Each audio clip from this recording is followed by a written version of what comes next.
Véronique Griner-Abraham, bonjour et bienvenue à la librairie Dialogue.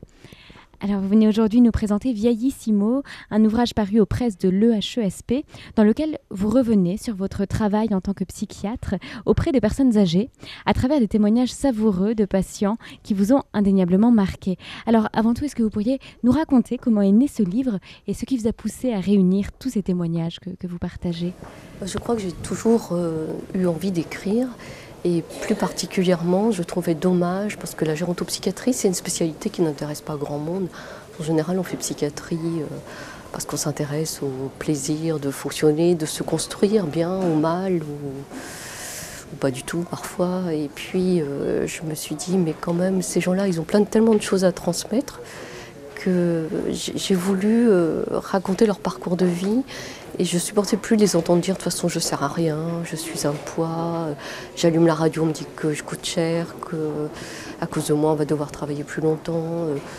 Finalement, on a vécu deux choses, la révolution de la longévité et la révolution de la communication. Et j'ai l'impression que les personnes âgées sont restées complètement sur la touche. Et que finalement, on ne sait pas faire avec... c'est quelque chose de nouveau, on ne sait pas faire avec tous ces sujets âgés. Et on ne sait plus vivre... Auparavant, on vivait à 3 générations, on se retrouve à vivre à 4, voire 5.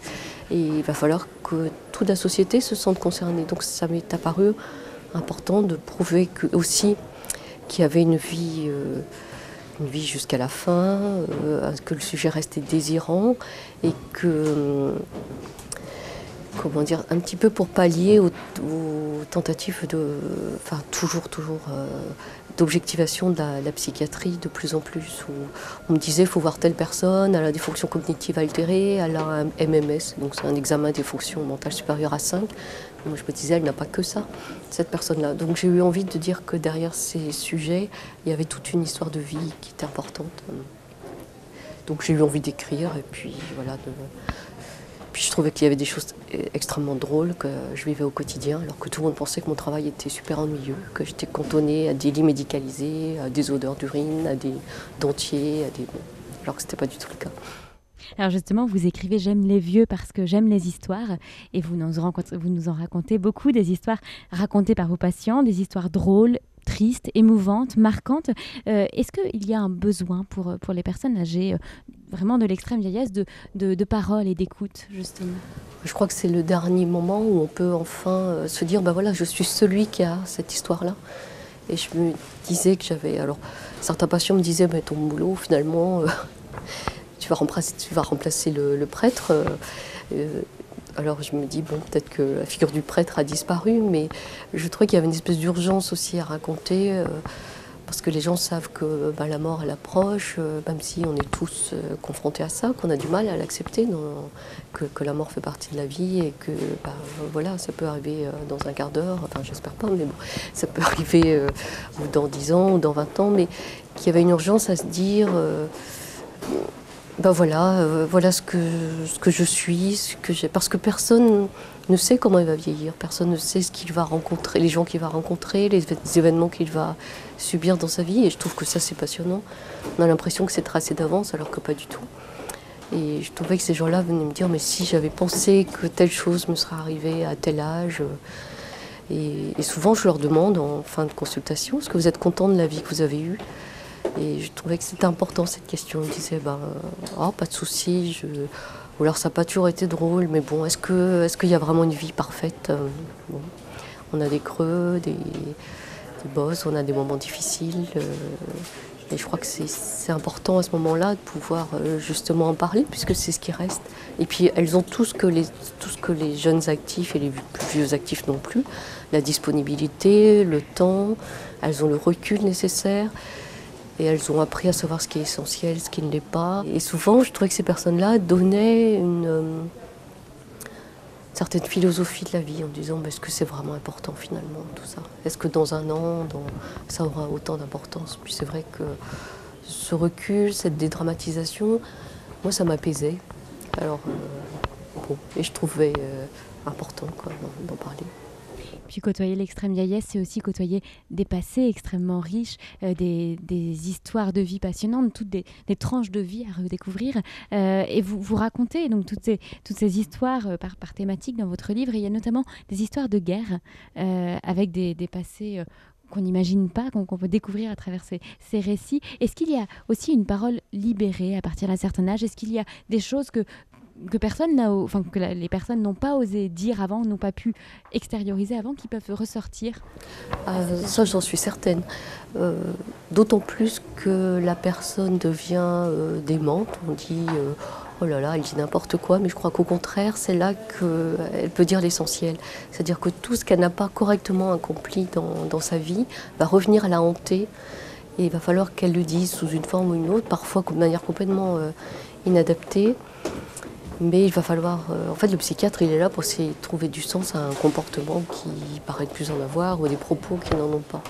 Et je trouve que, justement, ces histoires de guerre, d'abord, ce sont des gens qui n'ont pas un raisonnement binaire ou manichéen, qui me disent toujours, vous savez, les choses sont beaucoup plus compliquées qu'on ne le pense, qu'on n'a pas toujours tous les éléments pour pouvoir juger, et qu'il ne faut pas trop s'emballer. Puis plus on vieillit, plus on doute, moins on sait. Et c'est vrai que je pense toujours à Jean Gabin qui dit je sais, finalement je sais que je ne sais pas.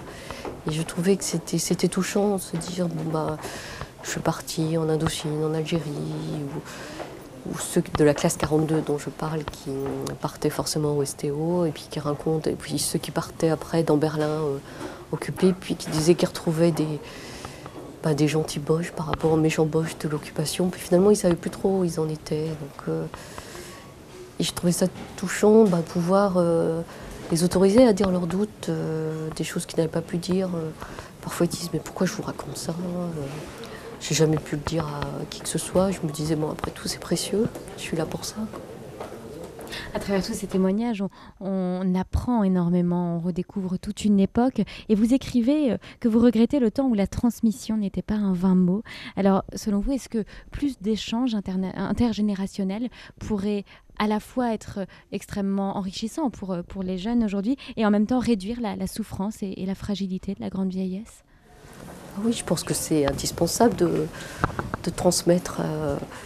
On a l'impression quand on parle de vieillesse qu'on ne parle que de perte, de déficit, alors que la vieillesse c'est aussi du temps, du savoir sur le temps, sur des événements politiques, sur des choses qui se rejouent, sur des choses qui se répètent. Et je me dis qu'au contraire, la personne âgée a beaucoup de choses à apporter, et je trouve et elle a toute sa place dans la société, ce qui n'est pas le cas en Afrique où on dit un vieux qui meurt, c'est une bibliothèque qui brûle. Chez nous, on en parle en termes de pension, en termes de dépendance, enfin en termes de perte d'autonomie. Maintenant, ça fait plus chic que parler de dépendance, mais le résultat est là. C'est qu'on a l'impression que le vieux, il gêne. Voilà. Donc je pense que plus il y aura d'échanges, moi je trouve ça... En plus, les gens vieillissent quand même beaucoup mieux qu'il y a 30 ou 40 ans. Donc je pense qu'un enfant adolescent a toutes les chances d'avoir beaucoup d'échanges avec sa grand-mère, son grand-père. Il y a des jeunes filles adolescentes qui disent finalement je me confie peut-être plus à ma grand-mère qu'à ma mère. Ou voir son arrière-grand-mère, son arrière-grand-père. Oui, j'espère que ça aura un écho au moins là-dedans. Alors j'aurais voulu juste revenir sur le titre de votre ouvrage Vieillissimo. Est-ce que vous pourriez nous en dire plus sur ce terme assez poétique pour désigner cet âge de l'extrême vieillesse? Je ne sais pas, il m'est venu un jour comme ça, à un feu rouge. Un moment où je préparais un concours de piano, et puis j'étais en train de penser pianissimo, et puis je me suis dit tiens, au fond, c'était à propos d'une communication que je faisais sur alcool et vieillesse. Et puis je me suis dit tiens, une vino vieillissimo, puis après je me suis dit mais c'est génial. Vieillissimo, ça veut tout dire. Et puis c'est vrai que mon éditeur, ça lui a plu. Et je trouve que oui, il est sur toute la nuance de la vieillesse qui est propre. Chacun a sa nuance. C'est ça, on a beaucoup de choses préécrites, mais on ne sait pas du tout comment on va être. Et ça, je trouve passionnant à se demander quel vieux, quelle vieille, si j'ai la chance de vieillir, je serai.